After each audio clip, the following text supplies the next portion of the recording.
This is the cold start on my small block Chevy 400 with a Edlbrock Performer. Very cold. It's probably like 40 degrees out today. I do have an electric fuel pump. You usually have to give it a couple pumps and it'll crank once, and then I pump it again and it'll usually start on the second try.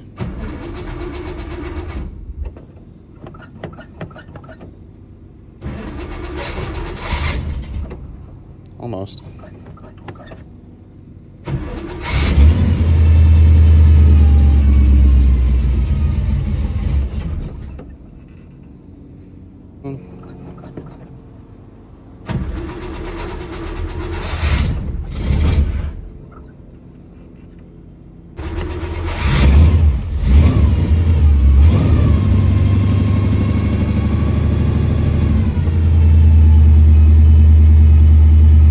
With no choke either. The choke's not hooked up, never has been, but I'm keeping a little bit of pressure on the gas. Keep it at about 1,000 RPM. If I let off, usually it wants to stall out.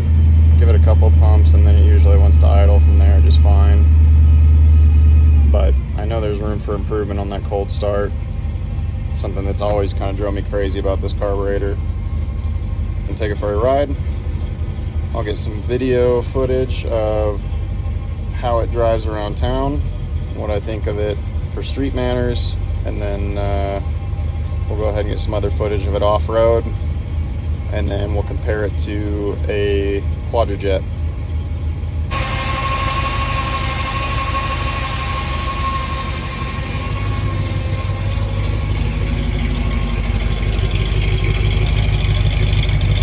Be basically a hot start. It usually starts up just fine with this carb.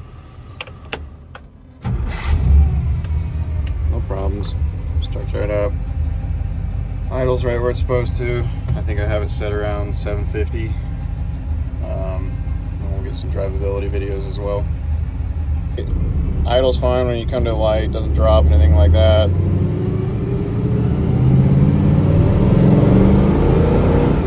Got plenty of power to get up and go. Good throttle response.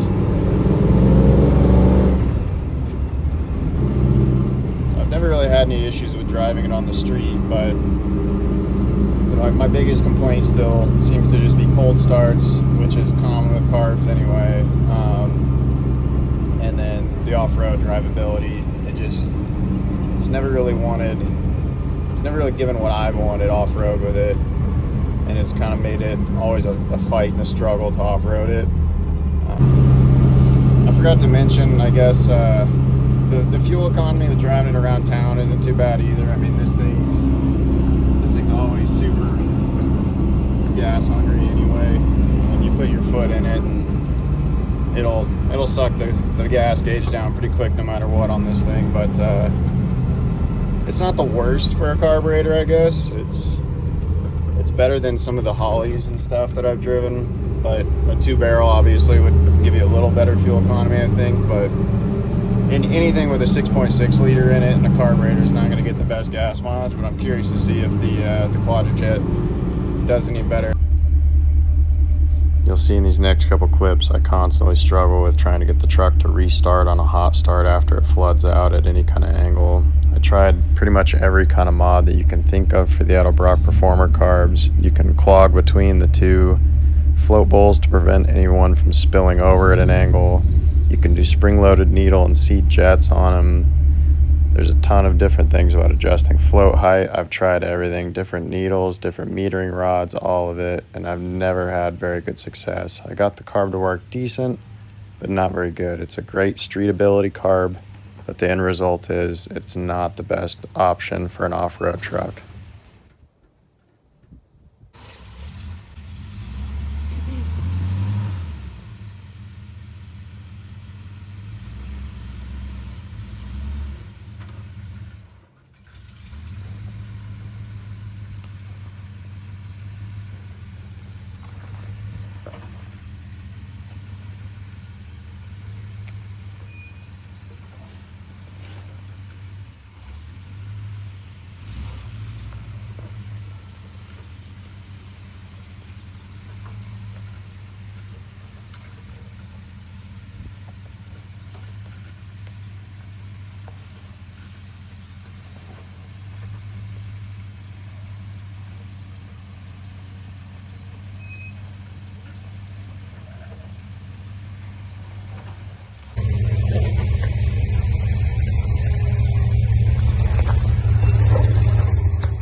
my lovely assistant is going to start taking off the Edlbrock Performer.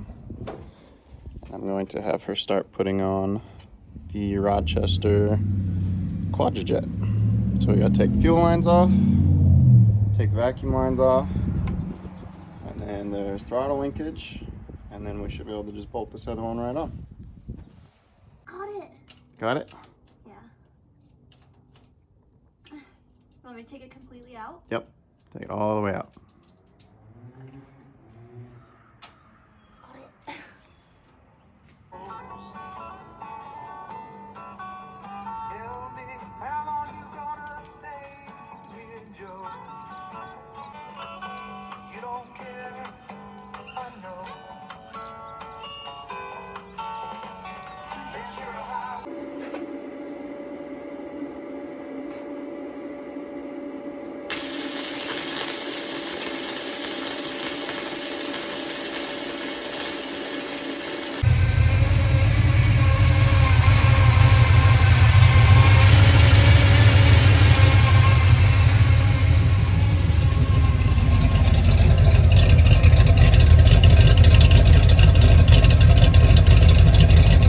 Couple weeks now. Quadrajet is all installed. I had to kind of make some different changes to get it to fit that weren't expected. So one of them being I had to modify my mount system for the fuel pressure regulator. We had to move that over and make a new fuel line since the fuel inlet is on the front of this carb. And then on the Edlbrock, so it was on the back, so we had to kind of rearrange some stuff. I didn't want to try and do the old school choke for these. I know they work good if you set them up right, but I wanted it to be manually where it's on a cable, so I had to weld like a little fitting onto here that did not go quite as expected.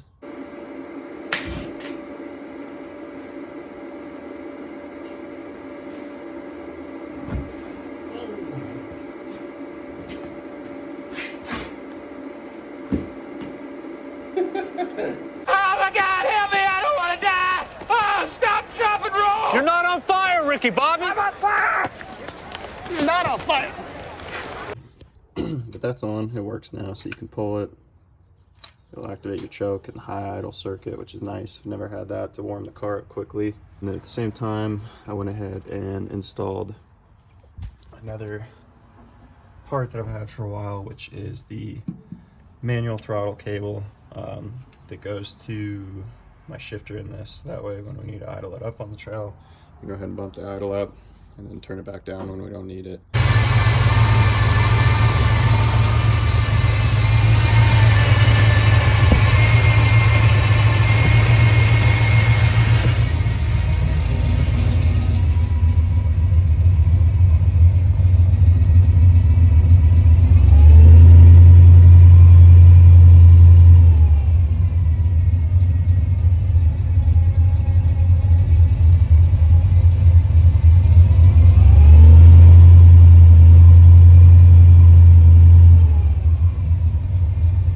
Pretty cold out again this morning. I think it rained a little bit, so it's probably around 35, 40 degrees out, so it should be a good comparison with the Edlbrock when we cold started it. Only difference is I do have a choke on this one, so the choke's set, high idle should be set. This truck does have an electric fuel pump, so both are consistent around, I think I have it set at about 6 psi to feed the carb. So fuel pump's on. Still have to give this carb a couple pumps of gas, just like most, but it usually fires around the first or second try.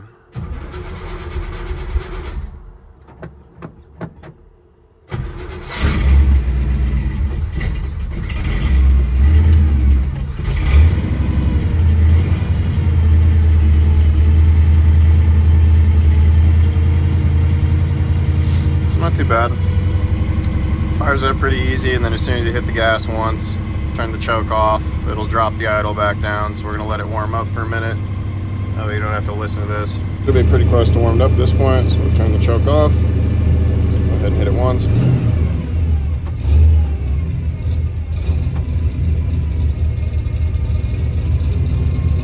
Back down to our normal usually can get this thing to idle about 650, 700, and it draws down just fine. Come up to a stoplight and everything, it idles fine. And then the other thing I just recently added is the idle adjustment from inside the cab. So if you're crawling or whatever, and you kind of have the engine bogging down a bunch because you're at altitude or whatever, you're on a steep incline, you got to be able to work the brake pedal and the gas at the same time. This way you can kind of use the parking brake, hold it, keep your other foot on the brake, whatever, clutch in, and then if you need to raise your idle or whatever, you just kind of crank this a few times, bumps your idle right up, and then once you finish up, you just drop it back down.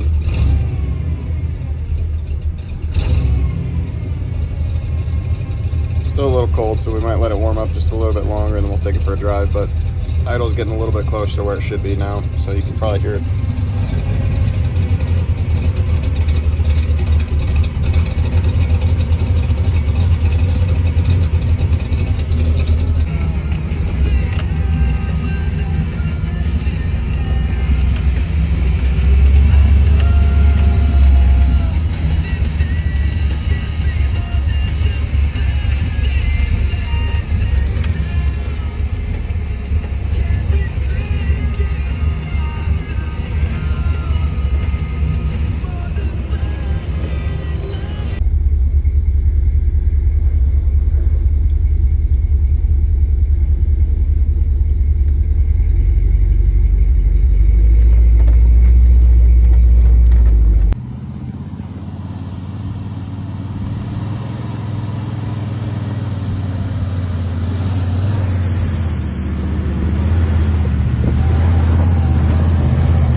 That was too easy. Go back up the other one.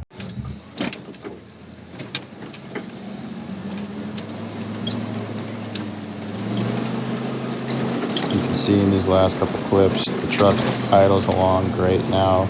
You can even tune it down to about 500 RPM and it'll still just creep along on any kind of steep incline. It doesn't bog out or load up like the Edlbrock. So overall, I would recommend this carb swap to anybody that's trying to improve their off-road vehicle and toss that Edlbrock carb. I hope I was able to help anybody else that was dealing with the same issues I was.